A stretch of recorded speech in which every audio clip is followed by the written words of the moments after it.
예, 앞서 리포트에서 전해드린 바와 같이 오늘 윤석열 정부의 첫 번째 부동산 공급 대책이 발표됐죠. 이른바 국민주거 안정 실현을 위한 5대 전략과 함께 270만 호 공급에 대한 청사진이 제시된 건데요. 자세한 내용 부동산부 설석용 기자와 함께 짚어보도록 하겠습니다. 설 기자 나와 있습니까? 네, 안녕하십니까? 예, 윤 정부의 첫 번째 부동산 공급 대책이라서 많은 분들이 또 관심을 안 가질 수가 없거든요. 하나씩 좀 설명해 주시죠. 네, 정부가 오늘 270만 호 주택 공급 청사진과 함께 국민주거 안정 실현을 위한 5대 전략을 제시했습니다. 국민주거 안정 실현 5대 전략은 도심 공급 확대, 주거 환경 혁신 및 안전 강화, 공급 시차 단축, 주거 사다리 복원, 주택 품질 제고 등입니다. 먼저 도심 공급 확대 전략은 민간 영역의 확대입니다. 민간에 대한 규제가 심해서 도심 공급의 핵심인 정비 사업이 크게 위축됐었다고 진단한 겁니다. 새 정부에서는 출범 직후 지속적으로 민간 활성화에 방점을 찍고 부동산 시장을 정비해 나가고 있는데요. 이번 공급 대책에서는 향후 5년간 신규 정비 사업에서 22만 가구를 생산하되 그중 10만 가구를 서울에 공급하겠다고 밝혔습니다. 이를 위해 안전진단 기준을 합리적으로 조정하고 일부 지자체의 자율권도 확보하는 방향으로 하겠다는 계획입니다. 특히 재건축 부담금에 대한 합리적인 감면을 해나가겠다는 방침을 내놨는데요. 최근 집값 상승과 함께 부담감 역시 커졌기 때문에 재건축 활성화를 위한 부담을 줄이겠다는 겁니다. 도심 복합사업 고밀도 개발과 관련해서는 공공에만 자격을 주던 것을 민간에 확대해서 도심 내 창의적인 주거와 업무용 건축의 개발이 가능하도록 하겠다고 밝혔습니다. 민간 영역 활성화 방향을 제시를 하고 있다라고 보여지는데 또 신도시 관련된 얘기도 있었다고 합니다. 이 내용은 어떤 겁니까? 네, 원희룡 장관은 이제는 주택이 가는 곳에 교통이 함께 가도록 하겠다. 편리한 교통, 쾌적한 주거 환경이 함께 조성되도록 하겠다며 신도시 내 교통개발 포부를 밝혔습니다. 그동안 2기 신도시를 보면 입주는 됐는데 교통 인프라가 따라오지 못해서 입주자들의 불만이 이뤄왔습니다. 이에 대해 국토부가 특단의 교통대책을 마련하겠다는 방침을 내놓은 건데요. 원 장관은 2기 신도시 지역의 광역교통 전수조사를 실시하고 있다면서 교통 불편 사항에 대해서 전수대책을 마련해 기금과 재원 마련 방안, 지자체 협조 방안 등을 만들겠다고 말했습니다. 또 3기 신도시는 현재 택지가 발표돼서 사업이 진행되고 있는데 입주에 맞춰서는 교통대책이 완비될 수 있도록 하겠다고 덧붙였습니다. 특히 30년을 바라보고 있는 분당과 일산, 산본 등 1기 신도시에 대해서는 도시 재창조 수준의 마스터 플랜을 내놓겠다는 포부를 밝혔는데요. 1기 신도시에 대한 재건축, 재개발 등 정비 사업에 대한 관심이 높아지고 있는 상황에서 정부가 나서서 질서 있게 사업을 추진하겠다는 겁니다. 또 수도권 외 지방의 노후 주거지에 대한 복합 개발에도 역량을 집중하겠다는 방침입니다.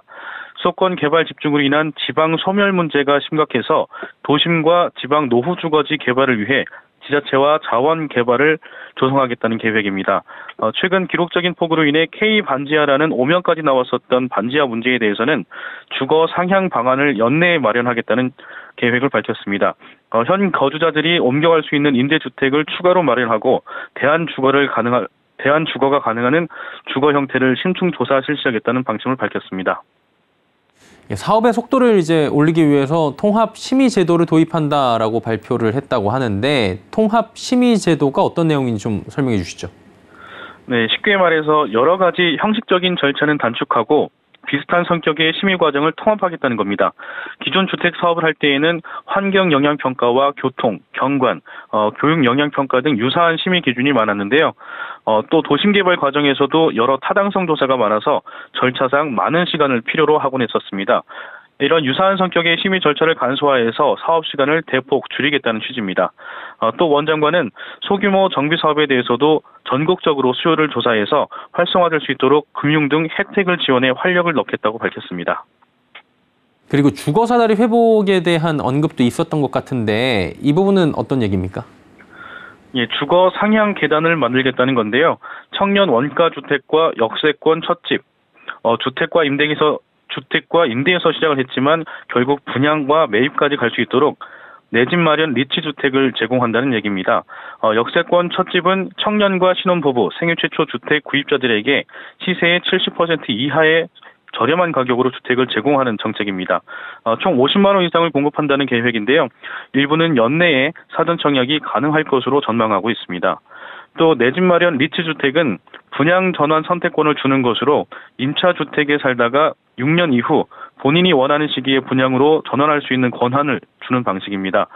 분양으로 끝날 경우에는 임대 기간과 상관없이 청약 통장으로 또다시 조전할 수 있게 하는 선택권을 넓혀주는 그런 모델입니다. 이외에도 원장관은 층간소음과 입지, 면적 서비스 등 주택의 품질을 높이겠다고 밝혔습니다. 이게 이제 첫 번째 윤석열 정부의 부동산 공급 대책 아니겠습니까? 업계에서 현재 반응은 어떻습니까? 네, 5개의 커다란 전략과 함께 공급 계획을 드디어 내놓은 건데요. 업계 전문가들은 다소 뜨뜻미지근한 반응을 보이고 있습니다. 오늘 정부가 여러 계획을 발표하긴 했지만 사실상 구체적인 것들은 향후에 나올 예정이고 규제 완화에 대한 부분이 많이 다뤄지지 않았다는 분석입니다. 김효선 NH농협 올백 자문센터 부동산 수석위원입니다. 워낙 민간 공급에 대한 규제가 좀 심화됐었으니까 거기에 대한 규제를 이제 어느 정도 속도감 있게 또 깊이 있게 풀리느냐에 따라서 공급에 대한 좀 해석이 다를 수 있을 것 같은데 사실 오늘은 그 규제 하나 부분이 거의 좀 숫자들이 빠지고 이제 향후에 발표될 걸로 예정만 되어 있어서 예, 부동산 공급 대책 관련한 이야기 나눠봤고요. 부동산부의 설석용 기자였습니다. 고맙습니다. 감사합니다.